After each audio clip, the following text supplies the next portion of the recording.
Welcome back to Through the Ringer. I'm here with Kevin O'Connor and KOC. We are talking big boards. We're talking mock drafts. This is your time of the year. This is when things get good. Are you excited? It's our time, Tate. Yeah, it's true. March I guess. Madness around the Right. corner for you, conference tourneys, and a lot of draft scouting right now for me. I wonder, it does feel like this is the one time where college fans, NBA fans, we all come together, and as they watch the tournament, they try to, forecast guys who are going to be future NBA stars. And I want to start with one of those guys who is high up on your draft board right now. In fact, if you did a mock draft, he's number one on the board, and that is Reed Sheppard out of Kentucky. And we're just tinkering with the idea of him being paired with Wemby, and we're having a lot of fun with this. What are your thoughts? What have you seen from Reed that you really like, and how high can he go? Can he even go number one? It seems like he could. So I've got Reed Sheppard, freshman guard, 6'3", number 2 on my board, number 1 on our the mock draft different exercise this week. We had the Spurs with the number 1 pick. What did they do if they get the number 1 pick? And we paired him with Victor Wembanyama with Reed Sheppard. I like it. And I think with Reed Sheppard, we saw in that Saturday game against Tennessee, top 5 team in the nation. He had 7 3-pointers, 27 total points. Reed Sheppard facilitating, driving, kicks, looking like a John Stockton out there. Yeah, little Stockton. And so I think with great Sheppard, hands. Sheppard is right now a 50% guy from the field, 50% from 3, 85% from the line guy who doesn't make a lot of mistakes on the floor. His defense, the instincts, Tate, I don't think I've seen a guy in a long time that feels like they know what the offense is doing, it's like he's watching film of opponents and knows the moves that they're going to go to, knows the plays they're going to run, on top of the fact he's just a highly intelligent, instinctual player. So he's a flamethrower shooter who can pass, who can limit mistakes, who's clutch, and he's a great defender.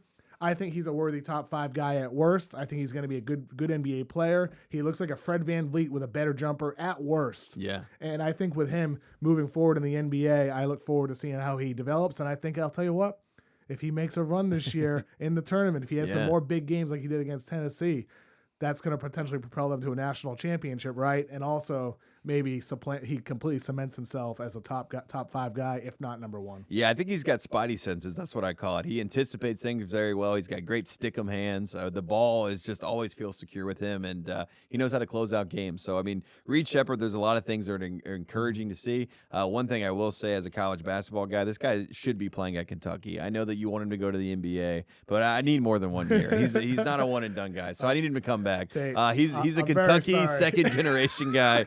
I'm very sorry. You guys can't take all of our good guys. Please, come to the NBA. Come here. No. You know what? Here's the thing with him, right?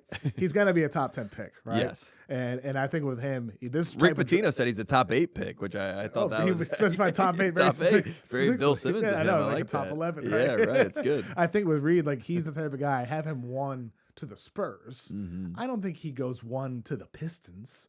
I don't think he goes 1 to the Hornets. Yeah, not a Troy Reaver guy necessarily. I think this year's draft, what makes it so fun and what's so interesting, I think, with everybody's board is it's going to be dependent on who ends up getting these picks. Yeah, and we'll see.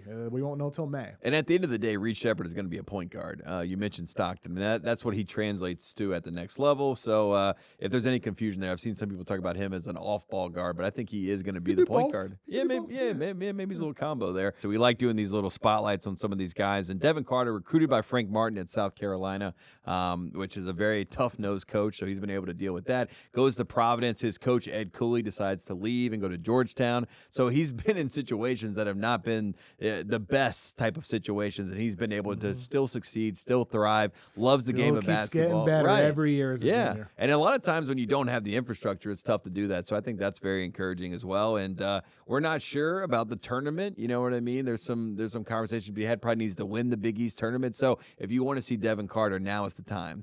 Go watch Devin Carter play in the Big East tournament, and who knows? We've seen a lot of crazy things happen. 2021, Georgetown and Patrick Ewing won the Big East tournament. So anything is possible. Who knows? Maybe Providence makes a run and Devin Carter moves up even. How high could he go? Is there a chance we could see him go like 6, 7, or is 10, kind of like the ceiling of what we expect? Philosophically, with this draft, that's going to be the interesting thing. How many teams are drafting with a big home run swing in mind, or are they going with a more conservative approach? Because with somebody like Reed Sheppard, he's a high floor player. Devin Carter is a high floor player. It's more about the perception of what do you think their ceiling is as a player? Sheppard, with his youth, I think he has a very high ceiling. Carter, he's 22 years old. He's a bit older. In theory, his ceiling is a bit lower.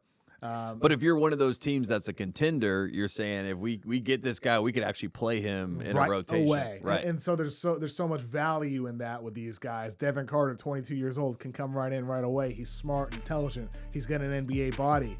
On a rookie deal, you get that guy for 4 years as a contributor with your rotation. That can be vital. And so I think with a lot of these guys, Dalton Knecht from Tennessee. Let's talk about him because Dalton Knecht, number 15 on the board here, 40 points this past weekend against Kentucky. Did it in 36 minutes. He said that he compares himself and looks up to Kevin Durant. He's a pure scorer. I love it. He's gotten better as a defender playing for Rick Barnes and a Tennessee team that identifies as a defensive team. He's getting a little bit better, but not his calling card per se. But you talked about home run swings. I mean, there's a chance that you take this guy and he could end up being your second best. Who knows? Even your first best player. 6'6", got a great shot, and just has like a knack for scoring at every level. So he compares himself to KD. In my draft guide, I have Contavious Caldwell Pope and Max Strus as his shades of comparisons. So he'd be KCP, insulted. yeah, not quite KD. He would be insulted by those. But I mean it as a compliment. KCP is a championship level role player on the Nuggets, a vital piece on both ends of the floor for them. Max Strus, we just saw him shred the Celtics last week with 3 after 3. He's a good hard-nosed defender. With Knecht, the offense is for real. I have no doubts in my mind about Knecht as an offensive presence with what he can do. He can create over the course of the year. We've seen him pick up more creation responsibilities, not just a spot-up guy, not just a guy running off of screens. He's the guy initiating offense. Defensively is where the drawback is. I have him 15th on my board. If he were KCP on defense, if he were Strus on defense at this stage, he'd be top 10 without a doubt on my board, despite the fact he's 23 years old. I don't care about age as much. Like we just talked about, there's value in having a guy who can come in right away and contribute. And I believe Knecht can on offense. It's just a matter of when does he become somebody that is not a liability on defense, as he has been throughout the season at times for Tennessee. Do you think I may be overrating that defensive, concern? I think that he's going to be a lottery pick. I think after March Madness, he's going to move up.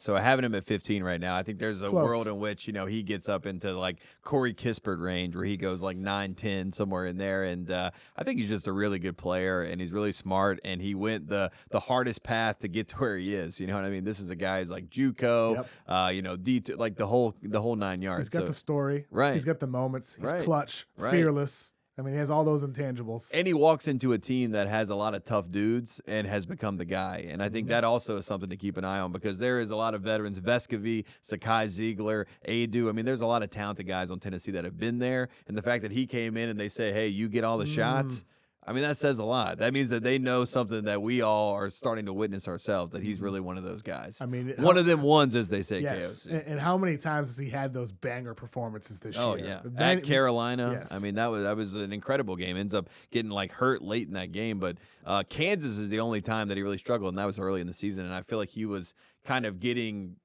adjusted to that level of high-level college basketball. I mean, he's definitely a special offensive presence, and I think KCP and Strus are compliments, but you know what? Yeah. I'm open to changing those shades of it. It is only March right now. Yeah, shout out to DePaul and Max Strus. We love to see that. But I like this. Do you feel good about the top 50 being out? Like, is there anyone that you're like, man, the more I see, I think he might sneak into my top 50. Is there anyone on the outside looking in? I mean, I think there's plenty of guys where we don't have profiles for them up yet, and ultimately it's a long way to go. I'd like to get to, I think, 80, maybe 90 profiles. It's a deep year with guys who are draftable, and of course, some players are going to return. Unfortunately for you, just not Reed Sheppard. Yeah, Reed, come back. We need you. We need you, Reed. Kevin, where can we find all your work? We'll let you enjoy your Tuesday. Over on The Mismatch every Tuesday and Friday, and the NBA Draft Guide can be found at theringer.com. Yeah, he is Kevin O'Connor, and we will have him back on the show next week.